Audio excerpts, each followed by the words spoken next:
Hi, Anil Nair here. సగటు నుంచి previous year question చూద్దాం. In a class of 150 students, class లో మొత్తం 150 మంది స్టూడెంట్స్ ఉన్నారు.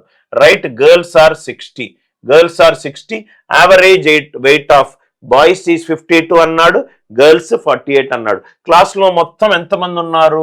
150 మంది ఉన్నారు. సో నేను ఇక్కడ బాయ్స్ రాసుకుంటున్నాను, ఇక్కడ గర్ల్స్ రాసుకుంటున్నాను. ఈ బాయ్స్ గర్ల్స్ 60 మంది ఉంటే రైట్, బాయ్స్ ఎంతమంది ఉన్నట్టు సార్? 90 మంది ఉన్నట్టు. ఫస్ట్ స్టెప్ అందరికీ క్లియర్ కదా, ఎందుకంటే మొత్తము 150 మంది ఉన్నారు స్టూడెంట్స్. దాని తర్వాత average weight of boys is 52, సగటు రైట్ బరువు 52. అదే గర్ల్స్ కి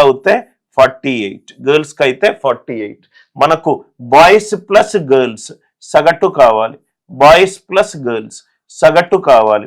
ఎప్పుడైతే ఇట్లా రెండు డిఫరెంట్ గ్రూపులు కంబైన్ చేసి ఫైనల్ గా సగటు కనుక్కోవాలి అని అంటే ఫస్ట్ పాయింట్ ఏంటంటే మనకు ఎంతమంది బాయ్స్ అండ్ గర్ల్స్ ఉన్నారనేది ఇంపార్టెంట్ కాదు. ఫైనల్ గ్రూప్ సగటు కావాలనుకుంటే మనకు ఏ నిష్పత్తిలో కంబైన్ చేసినది important. 32s are 60, 33s are 90. Average అనేది ఎప్పుడు లోయెస్ట్ వాల్యూ కంటే ఎక్కువ ఉంటుంది, హైయెస్ట్ వాల్యూ కంటే తక్కువ ఉంటుంది. లోయెస్ట్ కంటే ఎక్కువ, హైయెస్ట్ కంటే తక్కువ. అంటే లోయెస్ట్ ఏంటి సార్? 48 ప్లస్ 3/3 + 2 ఏమో 5, 48 52. డిఫరెన్స్ ఎంత? 4. అంటే 48 ప్లస్ ఇక్కడ ఎంత అయింది? 12/5 అంటే 2.4. అంటే క్వశ్చన్ కి ఆన్సర్ ఎంత? 50.4. క్వశ్చన్ కి ఆన్సర్ ఏంటి? 50.4.